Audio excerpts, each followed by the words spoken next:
Age is just a number ಅನ್ನೋದಕ್ಕೆ perfect example ಕರೇನ್ ಕ್ಷುತಿ ಸುವರ್ಣ. ಕೇವಲ 18ನೇ ವಯಸ್ಸಿನಲ್ಲೇ ತಮ್ಮ ಮೊದಲ ನಿರ್ದೇಶನಕ್ಕೆ ಕ್ಲಾಪ್ ಹೇಳಿದ್ದ ಅವರು 20ನೇ ವಯಸ್ಸಿನಲ್ಲಿ ದಾದಾ ಸಾಹೇಬ್ ಫಾಲ್ಕೆ ಅಚೀವರ್ಸ್ ಅವಾರ್ಡ್ ಅನ್ನು ಗೆದ್ದಿದ್ದರು. ಈಗ 22ನೇ ವಯಸ್ಸಿನಲ್ಲಿ ಮತ್ತೊಂದು ಸಿನಿಮಾವನ್ನು ನಿರ್ದೇಶಿಸಿರುವ ಯುವ ನಿರ್ದೇಶಕಿ. ತಮ್ಮ ವಯಸ್ಸಿಗಿಂತ ಹೆಚ್ಚು ಪರಿಪಕ್ವವಾದ ವಿಷಯಗಳನ್ನು ಆಯ್ಕೆ ಮಾಡಿಕೊಂಡು ತಮ್ಮದೇ ಆದ ವಿಭಿನ್ನ ಸಿನಿಮ್ಯಾಟಿಕ್ ವಾಯ್ಸ್ ನಿರ್ಮಿಸಿಕೊಂಡಿರುವ ಪ್ರತಿಭೆ. ಅವರ ಮೊದಲ ಫೀಚರ್ ಫಿಲ್ಮ್ ಸೆಪ್ಟೆಂಬರ್ 21 ಕನ್ನಡ ಹಾಗೂ ಹಿಂದಿ ಭಾಷೆಗಳಲ್ಲಿ ಬಿಡುಗಡೆಗೆ ತಯಾರಾಗಿದ್ದು, ಇದೀಗ ಕಾನ್ ಫಿಲ್ಮ್ ಫೆಸ್ಟಿವಲ್ನಲ್ಲಿ ಗ್ಲೋಬಲ್ ಆಡಿಯನ್ಸ್ ಅನ್ನು ತಲುಪಿದೆ. ಇದರೊಂದಿಗೆ ಜಾಗತಿಕ ವೇದಿಕೆಯಲ್ಲೂ ತಮ್ಮ ಅಭಿಪ್ರಾಯವನ್ನು ಹಂಚಿಕೊಳ್ಳಲಿದ್ದಾರೆ. ಅವರ ಸಿನಿಮಾ ಪಯಣ, ಸವಾಲುಗಳು, ಸಿನಿಮಾ ಕುರಿತ ದೃಷ್ಟಿಕೋನ ಮತ್ತು ಮುಂದಿನ ಕನಸುಗಳ ಬಗ್ಗೆ ಇಂದು ಅವರ ಜೊತೆ ಮಾತನಾಡೋಣ. While making this film, I also learned a lot of life lessons. I feel I have already won in a way. The premiere on one of the most prestigious festivals in the world. ಅದರದ್ದು world premiere ಆಗ್ತಿದೆ ಮಾರ್ಷದು ಫಿಲ್ಮಲ್ಲಿ, festival de ಕಾನ್ಸಲ್ಲಿ. When people walk out of the theatre, they should be teary eyed. I think it depends on the mind of a filmmaker. Obviously for a producer, commercial success is very important. But I think for a filmmaker, for a director, it is all what you think, what you define success as. If you have that hard work feature in you and you really work hard for what you want, you will achieve it.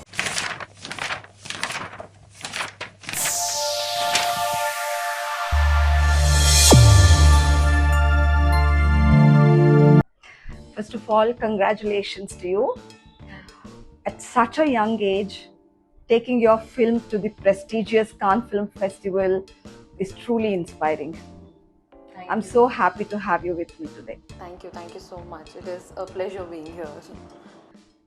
ಕಾಲೇಜಿನ ವಿದ್ಯಾರ್ಥಿನಿ ಆಗಿರಬೇಕಾದ್ರೆ ನೀವು ಮೊದಲ short ಫಿಲ್ಮ್ಗೆ best debut director ಆಗಿ ದಾದಾ ಸಾಹೇಬ್ ಫಾಲ್ಕೆ ಪ್ರಶಸ್ತಿ ಬಂದಿತ್ತು. ಈಗ ನಿಮ್ಮ feature film ಕಾನ್ film festival ಅಲ್ಲಿ ಪ್ರದರ್ಶನ ಆಗ್ತಾ ಇದೆ. ಮತ್ತೆ ಅಂತ ದೊಡ್ಡ ಅಂತಾರಾಷ್ಟ್ರೀಯ ವೇದಿಕೆಯಲ್ಲಿ ಮಾತನಾಡಲಿದ್ದೀರಿ ಕೂಡ. ಬಹುಶಃ ಈ ಸಂದರ್ಶನ ಮುಗಿದ ತಕ್ಷಣ ನೀವು ಪ್ಯಾರಿಸ್ಗೂ ಕೂಡ ಫ್ಲೈಟ್ ತಗೋತಿದ್ದೀರಿ ಅನಿಸ್ತಾ ಇದೆ. ಸಿನಿಮಾ ನಿರ್ದೇಶಕಿ ಆಗಬೇಕು ಅನ್ನೋದು ಯಾವಾಗಲೂ ನಿಮ್ ಕನಸಾಗಿತ್ತಾ? ಇಲ್ಲ, ಹಾಗೆ ಏನಿಲ್ಲ. ಆಕ್ಚುಲಿ ನಾನು ಸೈನ್ಸ್ ಸ್ಟೂಡೆಂಟ್. ನನಗೆ ಪೈಲಟ್ ಆಗ್ಬೇಕಂತ ತುಂಬಾ ಆಸೆ, ಅದಕ್ಕೇನೆ ಸೈನ್ಸ್ ತೆಕ್ಕೊಂಡಿದ್ದು. ಬಟ್ ಅದು ಕೋವಿಡ್ ಟೈಮ್ ಬಂತಲ್ಲ, ಕೋವಿಡ್ ಟೈಮಲ್ಲಿ ಅದು ಒಂದು ಇದು ಆಯಿತು. ನಾನು ಒಂದು ಸೆಟ್ಟಿಗೆ ವಿಸಿಟ್ ಮಾಡಿದೆ ಇದು ಒಂದು ದಿವಸ. ಆಗ ಆ ಸೆಟ್ಟಲ್ಲಿ ಆ್ಯಕ್ಚುಲಿ ನನಗೆ ಏನು ನಿರ್ದೇಶಕಿ ಇಲ್ಲದ ನಿರ್ದೇಶಕ ಅಂತ ಏನಂತ ಗೊತ್ತಿರಲಿಲ್ಲ. But I remember when I was on that set, I saw someone, a person, doing everything, as if, handling everything, as if he is heading that set.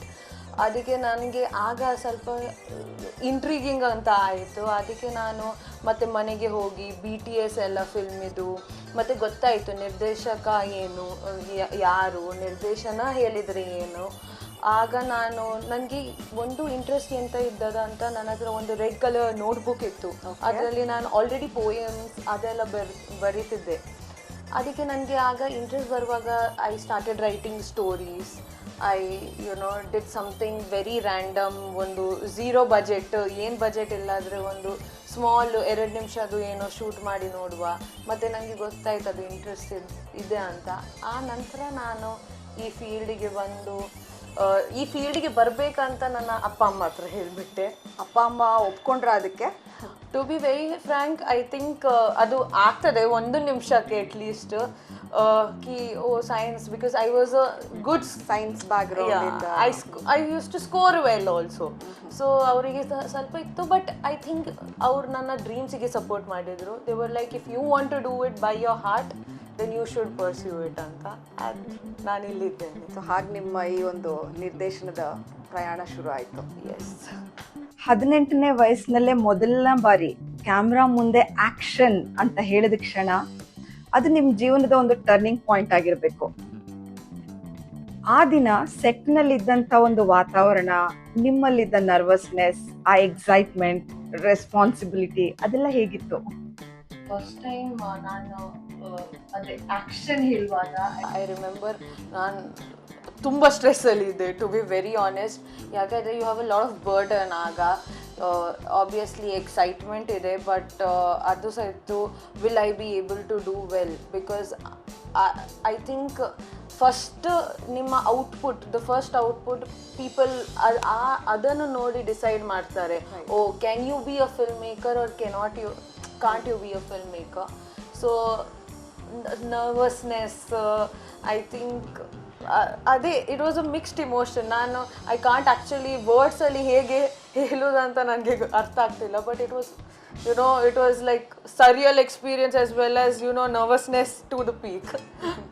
Hide and seek ಕಿರುಚಿತ್ರದ ಮೂಲಕ ನೀವು ಅಂತಾರಾಷ್ಟ್ರೀಯ ಮಟ್ಟದಲ್ಲಿ ಗಮನ ಸೆಳೆದ್ರಿ.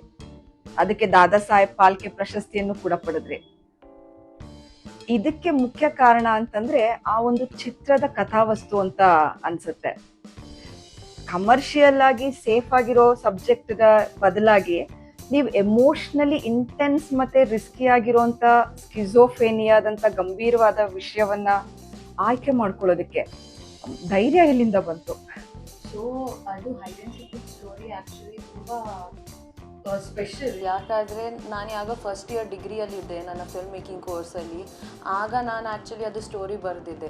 ಬಟ್ ಅದರದ್ದು ending ನನಗೆ ಯಾಕಾದರೂ ಅದು satisfied ಆಗ್ತಿರಲಿಲ್ಲ ನಾನು.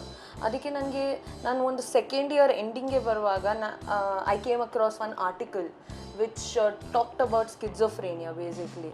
ಆಗ ನನಗೆ ಆ್ಯಕ್ಚುಲಿ ಅರ್ಥ ಆಯಿತು, ಓ ಸ್ಕಿಜೋಫ್ರೇನಿಯಾ ಇದು ಏನು, ಹೇಗೆ ಆಗ್ತದೆ, ಆಲ್ ಇಲ್ಯೂಷನ್ಸ್ ಹೇಗೆ ಕ್ರಿಯೇಟ್ ಆಗ್ತದೆ, how do the patients of schizophrenia ಅವರಿಗೆ ಅದು ಬಿಲೀವ್ ಮಾಡ್ತಾರೆ, ಅದೆಲ್ಲ ನನ್ನ ಮನಸ್ಸಲ್ಲಿ ಏನಾದರೂ ಅದು ತುಂಬ ಇಂಟ್ರೀಗಿಂಗ್ಸ್ ಇತ್ತು ಟಾಪಿಕ್. ಮತ್ತು ಅಟ್ ದ ಸೇಮ್ ಟೈಮ್ ನಾನು ನೋಡ್ತಿದ್ದೆ ಅದರದ್ದು ಸಹ ಕೇಸಸ್ ಇನ್ಕ್ರೀಸ್ ಆಗ್ತಿತ್ತು. ಆಗ ಐ ಥಾಟ್ ಇದು ಒಳ್ಳೆ ಟಾಪಿಕ್, ಒಳ್ಳೆ ವಿಷಯ ಫಿಲ್ಮಲ್ಲಿ.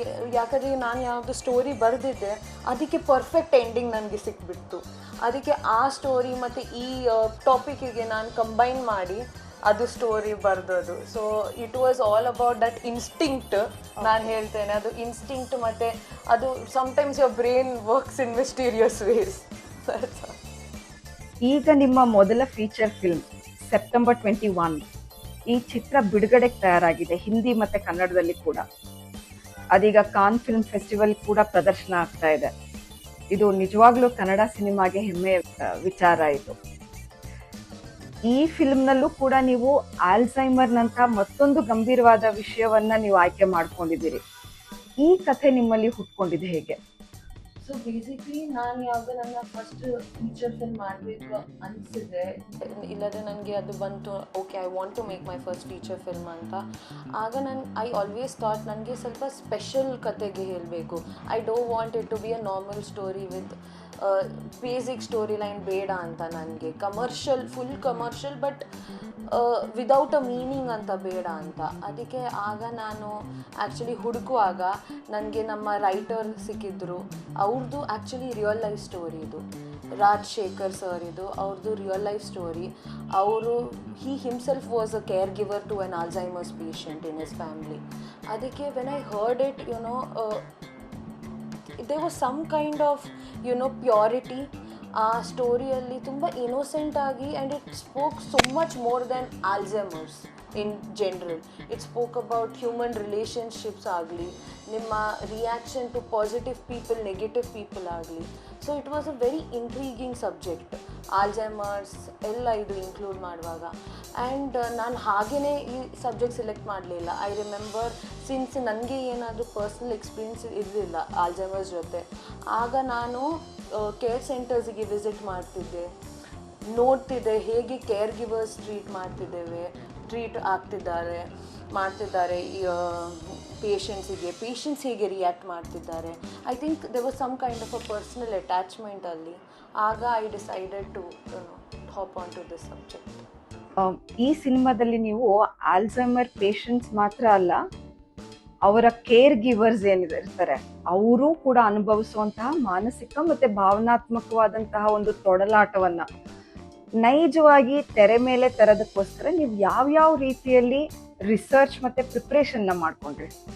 ಅದೇ ಹೇಳಿದ್ದು ನಾನು ಬಿಕಾಸ್ ಈ ಫಿಲ್ಮಲ್ಲಿ ಆ್ಯಕ್ಚುಲಿ ಯಾರೆಲ್ಲ ಕ್ರೂ ಇದ್ದರು ನಮ್ಮದು, ಒಂದು ನಾನು ಹೇಳಿದೆ ನಿಮಗೆ, ನಮ್ಮ ರೈಟರ್ ಅವ್ರದ್ದು ರಿಯಲ್ ಲೈಫ್ ಸ್ಟೋರಿ. ಯಾರು ಪ್ರೊಡ್ಯೂಸರ್ಸ್ ಆನ್ ಬೋರ್ಡ್ ಬಂದರು, 2 ಪ್ರೊಡ್ಯೂಸರ್ಸ್, ಅಶೋಕ್ ಸರ್ ಮತ್ತು ರಮೇಶ್ ಸರ್, ಅವ್ರು ಇಬ್ಬರು ಸಹ real life care givers. their mother, actually respective mothers, both are suffering from Alzheimer's. So ಅವ್ರದ್ದು real life incidents we have try to include. ಮತ್ತು ನಾನು ಹೇಳಿದೆ, ನಾನು ಕೇರ್ ಸೆಂಟರ್ಸಿಗೆ ವಿಸಿಟ್ ಮಾಡ್ತಿದ್ದೆ. I saw some really unbelievable cases, to be very honest. ನನಗೇನೆ ಆಗ್ತಿತ್ತು, oh ಇದು ಪಾಸಿಬಲ್ ಸಹ ಇದೆ ಅಂತ. And I did obviously there are like various videos available on YouTube ಎಲ್ಲ, ಹೇಗೆ how a person breaks down when your loved one ಅವರಿಗೇನೆ ನೆನಪಿರಲ್ಲ ನೀವು ಯಾರಂತ. So I think it was for me, while making this film I also learnt a lot of life lessons. So I think it was that wonderful. Priyanka Upendra ಅವರಂತ ಅನುಭವಿ ಕಲಾವಿದರು ಮತ್ತು ಅನೇಕ ಹಿರಿಯ ಕಲಾವಿದರೊಂದಿಗೆ ಕೆಲಸ ಮಾಡೋದು ಒಬ್ಬ ಯುವ ನಿರ್ದೇಶಕಿಗೆ ದೊಡ್ಡ ಅನುಭವ ಆಗಿರಬೇಕು.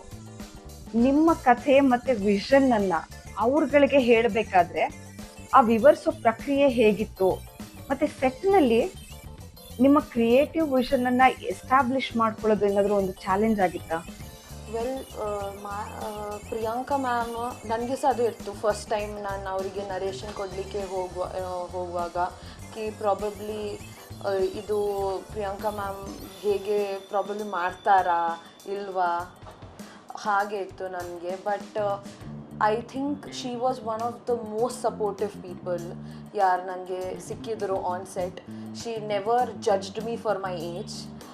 ಈವನ್ ನಾನು ಯಾವಾಗ ಅವರಿಗೆ ನರೇಷನ್ ಕೊಟ್ಟೆ ಆಗ ನಾನು ಖಾಲಿ 21 ಇಯರ್ಸ್ ಇದ್ದೆ. ಸಬ್ಜೆಕ್ಟ್ಸ್ ತುಂಬ mature sensitive subject. But she heard full complete 1.5-2 hours narration full zoom ಮೀಟಿಂಗಲ್ಲಿ ಕೇಳಿದರು. And she was so wonderful to work with. Even the other rest of the cast, every one were better actors. It was a wonderful experience ನನಗೆ. Actually ನಾನು ಅವರಿಗೆ thank you ಹೇಳಬೇಕು, ಯಾಕಂದರೆ they gave a 22-year-old a chance, saying that okay ಇವಳು ಏನಾದರೂ ಮಾಡ್ಬೋದು, let her prove herself ಅಂತ. They believed in me. They took the risk, I didn't take the risk, they took all the risk. And Priyanka ma'am ತುಂಬ support ಮಾಡಿದ್ದಾರೆ ಈ ಫಿಲ್ಮಲ್ಲಿ. ಮತ್ತು ಸೆಟ್ಟಲ್ಲಿ ಎಕ್ಸ್ಪೀರಿಯನ್ಸ್ ಹೇಳಿದರೆ they all were into their characters. ನಾನು ನರೇಷನ್ನೇ ಹಾಗೆ ಕೊಟ್ಟಿದ್ದೆ. Every character was narrated according to the characters graph. No one was narrated as in general story. They were narrated according to their character. Priyanka ಮ್ಯಾಮ್ದು ಕಮಲಾದು character ಆದರೆ ಕಮಲಾದು character ಹಾಗೇನೆ narration ಕೊಟ್ಬಿಟ್ಟೆ. So they saw themselves in that story. ಅದಕ್ಕೆ ನನಗೆ ಆಯಿತು, Priyanka ma'am was totally into the character, whether it be any other artist. And I think even if there was anything missing or probably needed to be added or needed to be reduced, they all were that open-minded and support ashte ittu ki no one asked me yaake. Everyone gave me that free hand. Everyone told me you are the director, whatever you need. ಈ ಸಿನಿಮಾಗೆ September 21 ಸಿನಿಮಾಗೆ ಕಥೆಯನ್ನು ಬರೆದಿರೋರು ಅವರ ವಯಸ್ಸು 74, ನಿಮ್ಮ ವಯಸ್ಸು 22. So ನಿಮ್ಮಿಬ್ಬರ ಮಧ್ಯೆ ಈ ಒಂದು ಏಜ್ ಗ್ಯಾಪು ಮತ್ತು ಜನರೇಷನ್ ಗ್ಯಾಪ್ ಏನಿದೆ ಅದನ್ನು ಹೇಗೆ ಬ್ರಿಡ್ಜ್ ಮಾಡೋದಕ್ಕೆ ಸಾಧ್ಯ ಆಯಿತು? ಅಂಡರ್ಸ್ಟ್ಯಾಂಡಿಂಗ್ ಹೇಗೆ ಬಂತು? ಐ ಥಿಂಕ್ ನಾನು ಮತ್ತು Raj sir actually we met during ನಾನು ಒಂದು ಟೆಡೆಕ್ಸ್ ಸ್ಪೀಚ್ ಮಾಡ್ತಿದ್ದೆ. ಆ ಸ್ಪೀಚಿಗೆ ಅವರು ಹೇಳ್ತಾರಲ್ಲ, ಒಂದು ವಿಷನ್ ನೋಡ್ತಾರೆ ಒಂದು ಸಲ ಅಂತ. ನನಗೆ ಅವರು ಹೆಲ್ಪ್ ಮಾಡ್ತಿದ್ದರು ಅದಕ್ಕೆ.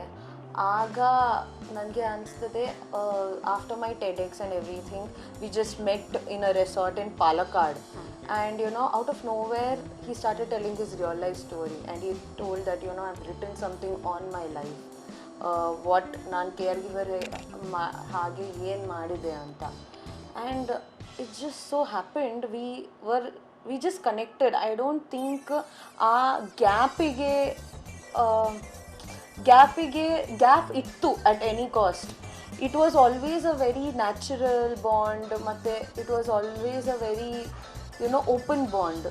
I never felt okay he is probably decades older than me. I only felt, he was very loving, welcoming, and I don't think he also judged me for my age, because he might have had so many stories, but he decided to tell that story to me, tell his real life. So I think there he trusted me with it. ಇವತ್ತಿನ ದಿನಗಳಲ್ಲಿ cinema ಹೆಚ್ಚು market driven ಆಗ್ತಾ ಇದೆ ಅನ್ನುವಂಥ ಒಂದು ಅಭಿಪ್ರಾಯ ಇದೆ. ಅದು ಫಿಲ್ಮ್ ಫೆಸ್ಟಿವಲ್ಸು, ಅವಾರ್ಡ್ಸು, ಮತ್ತು ಬಾಕ್ಸ್ ಆಫೀಸ್ ಪ್ರೆಷರು, ಇವೆಲ್ಲದರ ಮಧ್ಯೆ ಫಿಲ್ಮ್ ಮೇಕರ್ ಅವರ ಒಂದು ಒರಿಜಿನಲ್ ವಾಯ್ಸನ್ನು ಉಳಿಸ್ಕೊಳ್ಳೋದು ಎಷ್ಟು ಕಷ್ಟ? ನನಗೆ ಆಗ್ತದೆ it is somewhere in between. It's all ಮೈಂಡಲ್ಲಿ ಏನಿದೆ ಅದು. ಯಾಕಂದರೆ if you talk about me, ನಾನು ಹೇಳಿದರೆ ನನಗೆ ಆಗ್ತದೆ ನನ್ನ for my debut film I feel I have already won in a way. ನನಗೆ ಬಾಕ್ಸ್ ಆಫೀಸ್ ಕಲೆಕ್ಷನ್ ಹೌದು ಎಲ್ಲರಿಗೆ ಮ್ಯಾಟರ್ ಆಗ್ತದೆ, ಬಟ್ ಐ ಫೀಲ್ ನಂದು ಡೆಬ್ಯೂ ಫೀಚರ್ ಫಿಲ್ಮ್ಗೆ ಇಂಥದ್ದು ರೆಕಗ್ನೇಷನ್ ಸಿಕ್ಕಲಿಕ್ಕೆ, ಎಸ್ಪೆಷಲಿ ಅದರದ್ದು premiere on one of the most prestigious festivals in the world, ಅದರದ್ದು ವರ್ಲ್ಡ್ ಪ್ರೀಮಿಯರ್ ಆಗ್ತಿದೆ ಮಾರ್ಷದು ಫಿಲ್ಮಲ್ಲಿ, ಫೆಸ್ಟಿವಲ್ ಡೆ ಕಾನ್ಸಲ್ಲಿ. ಅದೇ ತುಂಬ ಪ್ರೆಸ್ಟೀಜಿಯಸ್ ಇದು. ಮತ್ತು ಇದು ಇಂಡಸ್ಟ್ರಿ ಅಲ್ಲಿ ಯಾವ ಎಲ್ಲರಿಗೆ ನಾವು ಪ್ರಿವ್ಯೂ ತೋರಿಸಿದ್ದೇವೆ, ಅವರೆಲ್ಲ ನನಗೆ ಹೇಳ್ತಿದ್ದಾರೆ okay it is a good film, you should be happy of what product you bought. And ನಾನು ಈ ಫಸ್ಟ್ ಫಿಲ್ಮಿಗೆ ನಾನು ಯಾವಾಗ ನಿರ್ದೇಶನ ಮಾಡ್ತಿದ್ದೆ ಈ ಫಿಲ್ಮಿಗೆ, ನನಗೆ ಯಾವಾಗಲೂ ಅದೇ ಇತ್ತು, when people walk out of the theatre they should be teary eyed, ಅವರ ಕಣ್ಣಲ್ಲಿ ಸ್ವಲ್ಪ ನೀರಿರಬೇಕು ಅಟ್ಲೀಸ್ಟ್ ಅಂತ. ಆ್ಯಂಡ್ ಪ್ರಿವ್ಯೂ ಅಲ್ಲಿ ಆಗಲಿ ಇಷ್ಟುವರೆಗೆ ಯಾರೆಲ್ಲ ಫಿಲ್ಮ್ ನೋಡಿದ್ದಾರೆ, I think who have experienced it in some way or other, they have teared up. So I think it's already a win for me, and I think it depends on the mind of a filmmaker. ಅವರಿಗೆ commercial success, box office ಇಂಪಾರ್ಟೆಂಟಾ, ಅವರಿಗೆ actually listening to their heart and mind ಇಂಪಾರ್ಟೆಂಟಾ? Obviously for a producer commercial success very important, but I think for a filmmaker, for a director, it is all what you think, what you define success as. ಇತ್ತೀಚೆಗೆ ಧರ್ಮ, ದೇವರುಗಳು ಮತ್ತು ನಂಬಿಕೆಗೆ ಸಂಬಂಧಿಸಿದಂಥ ವಿಷಯಗಳನ್ನು ಚಿತ್ರಿಸುವಂಥ ಸಿನಿಮಾಗಳು sensor ಮತ್ತು backlash ಎದುರಿಸೋದು ಹೆಚ್ಚಾಗಿದೆ. ಸೆನ್ಸಾರ್ ಬೋರ್ಡ್, ರಿವೈಸಿಂಗ್ ಕಮಿಟಿವರೆಗೂ ಕೂಡ ಹೋಗಿರುವಂಥ ಅನೇಕ ಸಿನಿಮಾಗಳಿವೆ. ಒಬ್ಬ ಫಿಲ್ಮ್ ಮೇಕರ್ ಆಗಿ ನೀವು ಹೆಚ್ಚಾಗ್ತಾ ಇರುವಂಥ ಈ ಒಂದು ಸೆನ್ಸಿಟಿವಿಟಿಯನ್ನು ಹೇಗೆ ನೋಡ್ತೀರಿ? According to me censor board is very important, ಇಂಡಿಯಾದಲ್ಲಿ ಆಗಲಿ ಯಾವುದೇ ಕಂಟ್ರಿಯಲ್ಲಿ ಆಗಲಿ. ಮತ್ತು ವೆನ್ ಯು ಆರ್ ಡಿಸೈಡಿಂಗ್, ನೀವು ಒಂದು ಫಿಲ್ಮ್ ನಿಮಗೆ if you are making for yourself, ಯಾರಿಗೆ ಸಹ ತೋರಿಸ್ಲಿಕ್ಕೆ ಇಲ್ಲಾಂದರೆ ನಿಮ್ಮ ಲೈಕ್ ಮೈಂಡೆಡ್ ಪೀಪಲಿಗೆ ತೋರಿಸೋದಾದರೆ ಓಕೆ, ಬಟ್ ಯಾವಾಗ ನಿಮಗೆ ಅದು ಪಬ್ಲಿಕ್ ಡಿಸ್ಪ್ಲೇ ಮಾಡಬೇಕು, ಐ ಅಂಡರ್ಸ್ಟ್ಯಾಂಡ್ ನಿಮ್ಮ ಥಾಟ್ ಇರ್ತದೆ.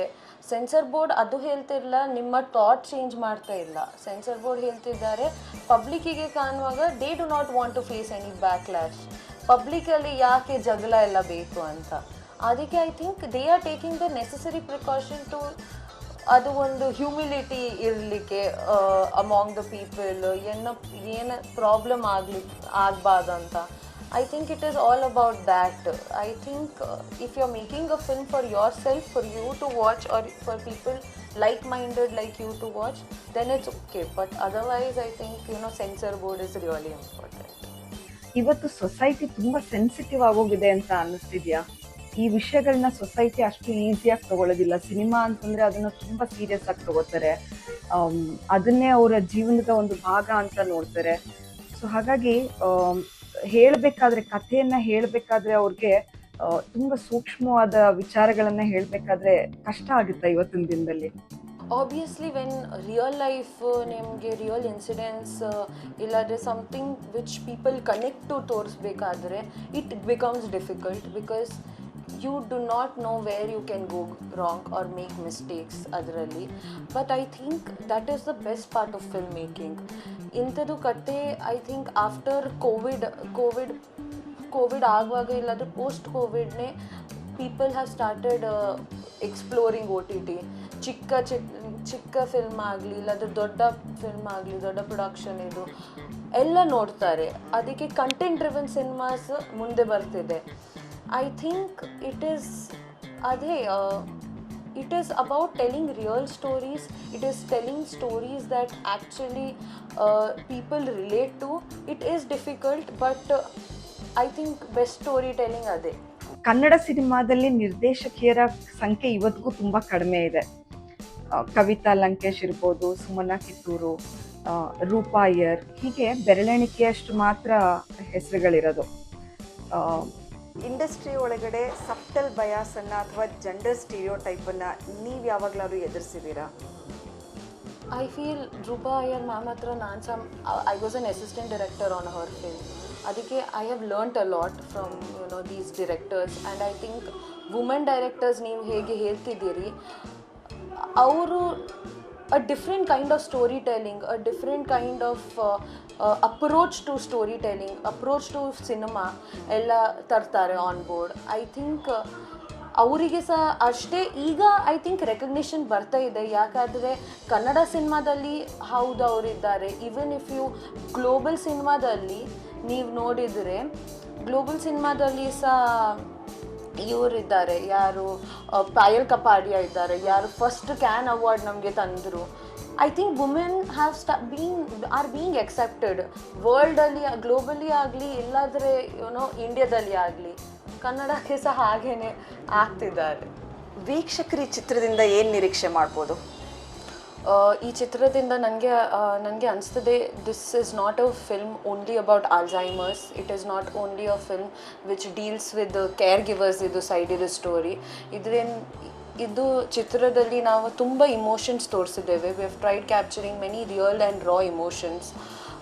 One of them being reality of human nature.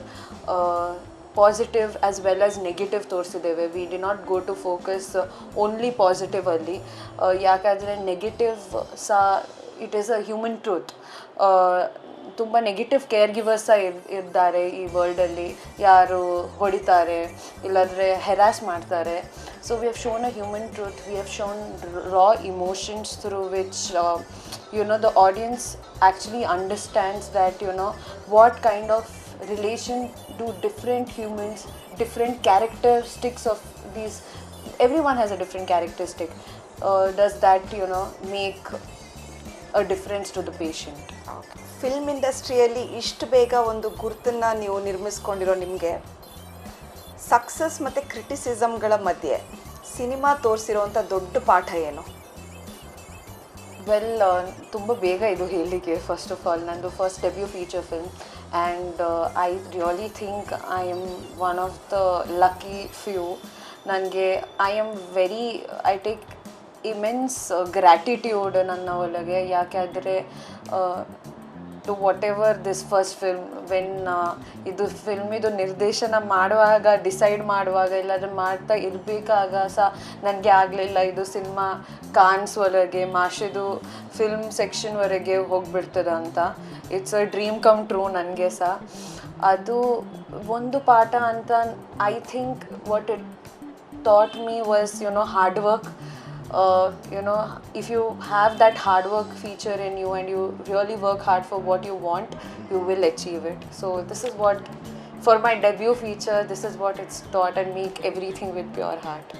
ಮುಂದಿನ ದಿನಗಳಲ್ಲಿ ನೀವು ಯಾವ ರೀತಿಯ ಹೊಸ ಕಥೆಯನ್ನು, ಹೊಸ ಪ್ರಯೋಗವನ್ನು ಮಾಡಬೇಕು ಅಂತ ಅಂದ್ಕೊಂಡಿದ್ದೀರಿ? ಆಬ್ವಿಯಸ್ಲಿ ನನಗೆ ಈಗ ನಾನು ಬ್ರಿಡ್ಜ್ ಸಿನಿಮಾ ಮಾಡಿದ್ದೇನೆ. ನನಗೆ ಒಂದು ಕಮರ್ಷಿಯಲ್ ಸ್ಪೇಸಲ್ಲಿ ಸಹ ಎಂಟರ್ ಆಗಬೇಕು. I am already working on a script. ಅದಕ್ಕೆ ನಾನು ಆ ಸ್ಕ್ರಿಪ್ಟಿಂಗ್ ಸ್ಟೇಜಲ್ಲಿ ಇದೆ. ಅದು ಸಿನಿಮಾ ಸಹ ಅದು commercial film. But I think even if it's a commercial film, I would still want to tell that one story which people when they watch it in theaters, ಅವರಿಗೆ ಅದು ಆಗ್ತದೆ, oh this is my story. ಅವರಿಗೆ ಅಂಥದ್ದು ಒಂದು feeling ಬರಬೇಕು. ಅವರಿಗೆ ಹಾಗೆ ಇರಬಾರ್ದು, ಓ ಇದು ನನ್ನ ಜೊತೆ ಯಾವಾಗಲೂ ಆಗಲಿಕ್ಕೆ ಆಗಲ್ಲ, ಇದು ಇದು ನಂದು ಎಕ್ಸ್ಪೀರಿಯನ್ಸ್ ಅಲ್ಲ, ರಿಲೇಟ್ ಮಾಡ್ಕೋಬೇಕು ರಿಲೇಟ್ ವೀಕ್ಷಕರು. As it should relate to the common audience and I think that would be an achievement for me. Okay, ಈಗ ಸ್ವಲ್ಪ ಸೀರಿಯಸ್ ಸಿನಿಮಾ ಮಾತುಗಳಿಂದ ಹೊರಬಂದು ನಿಮ್ಮ ಸ್ಪಾಂಟೇನಿಯಸ್ ಸೈಡ್ನ ನೋಡೋಣ. ಒಂದು ವಾಕ್ಯ ಅಥವಾ ಒಂದು ಪದದಲ್ಲಿ ಮಾತ್ರ ಉತ್ತರಿಸಬೇಕು.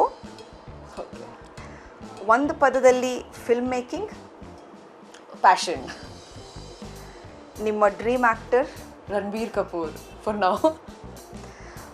ಸೆಟ್ನಲ್ಲಿ ನೀವು ಸ್ಟ್ರಿಕ್ಟ್ ಡೈರೆಕ್ಟರ ಅಥವಾ ಕೂಲ್ ಫ್ರೆಂಡಾ? Somewhere in between. ನೀವು ಪದೇ ಪದೇ ನೋಡಿರುವಂಥ ಒಂದು ಸಿನಿಮಾ? ತುಂಬ ಇದೆ ಆ್ಯಕ್ಚುಲಿ. ಜಬ್ ವಿ ಮೆಟ್ ಇದೆ, ಮತ್ತು ರಾಕ್ ಸ್ಟಾರ್ ಇದೆ, ತುಂಬ ಮೆನಿ. ಅಷ್ಟು ಬೇಗ ನನಗೆ ಎಲ್ಲ ಮರ್ತೋಗ್ತದೆ ನೀವು ಇದು ಕ್ವೆಶನ್ಗೆ. ಓಕೆ, ಒಂದು ಜಾನರ್, ಥ್ರಿಲ್ಲರ್, ಡ್ರಾಮಾ ಅಥವಾ romance? I think for now next would be a thriller. Script ಅಥವಾ ಸ್ಟಾರ್, ಯಾವುದು ಮೊದಲು ನಿಮಗೆ? Script. Your biggest fear as a director? Not able to tell stories which people resonate to. Bollywood ಅಥವಾ south ಅಥವಾ just cinema? Cinema. Morning shoot ಅಥವಾ night shoot? Actually, a little bit of both, but I'm more of a morning person, to be honest. OTT ಅಥವಾ theatre experience? Theatre experience. Criticism ಅಥವಾ appreciation, ಯಾವುದು ಹೆಚ್ಚು motivate ಮಾಡುತ್ತೆ? Difficult question. I think everyone likes appreciation, but criticism is something that, you know, forces you to grow. Risky subject ಅಥವಾ safe commercial? Risky subject. Awards ಅಥವಾ audience love? Oh, this is a difficult one. I think audience love. ಕ್ಲೈಮ್ಯಾಕ್ಸ್ನಲ್ಲಿ happy ending ಅಥವಾ realistic ending? Realistic ending. Silent set ಅಥವಾ energetic chaos? Energetic chaos. One thing you can't shoot without? I think my team. If not film maker, ಬೇರೆ ಏನಾಗಿರ್ತಿದ್ರಿ? Pilot. Script lock ಅಥವಾ last minute changes? Script lock, but you know, ಯಾವಾಗ at times last minute changes ತುಂಬ spontaneous ಆಗಿ ತುಂಬ ಒಳ್ಳೆ ಬರ್ತು ಬಿಟ್ಟಿದೆ. ಡ್ರೀಮ್ ಅವಾರ್ಡ್ ಅಥವಾ dream film? Dream film. Okay, thank you so much Kshiti. It was really nice talking to you. Thank you so much. It was lovely talking to you. Thank you. Please do go and watch it on May 22nd in your nearest cinema houses. Thank you.